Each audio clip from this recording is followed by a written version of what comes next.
இறை வார்த்தை யோவான் நற்செய்தி 2ஆம் அதிகாரம் 13 முதல் 26 முடிய உள்ள இறை திருவசனங்கள். காலத்தில் யூதர்களிடையே பாஸ்கா விழா விரைவில் வரவிருந்ததால் இயேசு எருசலேமுக்கு சென்றார்.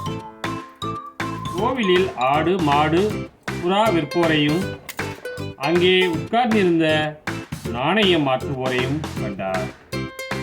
அப்போது கயிறுகளால் ஒரு சாட்டை பின்னி அவர்கள் எல்லாரையும் கோவிலிருந்து துரத்தினார். ஆடு மாடுகளையும் விரட்டினார். நாணயம் மாற்றுவோரின் சில்லறை காசுகளை முட்டிவிட்டு மேசைகளையும் கவிழ்த்து போட்டார். அவர் புறா விற்பவர்களிடம், இவற்றை இங்கிருந்து எடுத்துச் செல்லுங்கள், என் தந்தையின் இல்லத்தை சந்தை ஆக்காதீர்கள் என்று கூறினார். அப்போது அவருடைய சீடர்கள், உம் இல்லத்தின் மீது ஆரோன் என்னை எரித்துவிடும் என்று மறைநூலில் எழுதியுள்ளது நினைவு கூர்ந்தார்கள்.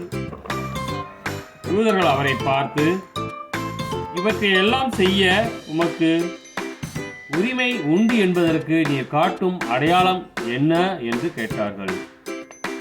இயேசு மறுமொழியாக அவரிடம், கோவிலை இடித்து விடுங்கள், நான் 3 நாளில் இதை கட்டி எழுப்புவேன் என்றார். அப்போது யூதர்கள், இந்த கோயிலை கட்ட 46 ஆண்டுகள் ஆயிற்றே, நீர் 3 நாளில் இதை கட்டி எழுப்பிவிடுவீரோ என்று கேட்டார்கள். ஆனால் அவர் தம் உடலாகிய கோவிலை பற்றியே பேசினார். அவர் இறந்து உயிருடன் எழுப்பப்பட்ட போது அவருடைய சீடர் அவர் இவ்வாறு சொல்லியிருந்ததை நினைவு கூர்ந்து மறைநூலையும் இயேசுவின் கூற்றையும் நம்பினர்.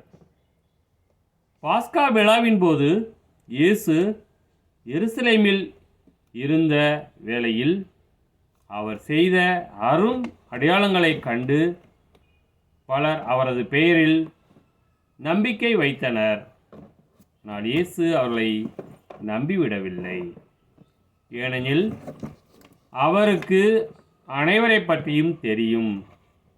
மனிதரை பற்றி அவருக்கு யாரும் எடுத்துச் சொல்ல தேவையில்லை.